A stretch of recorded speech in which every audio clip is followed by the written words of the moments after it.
Hello everyone, in today's tutorial I'm gonna show you how to use the UV light to confuse the zombies in Dying Light the Beast, so stay with me and enjoy watching!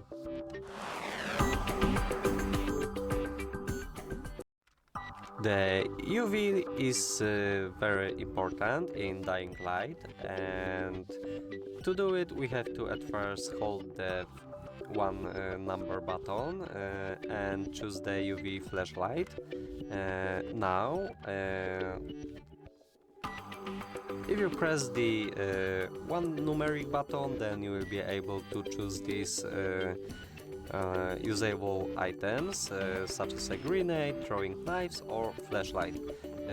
Using this by pressing the middle mouse button, so I get close to the zombie. I'm gonna choose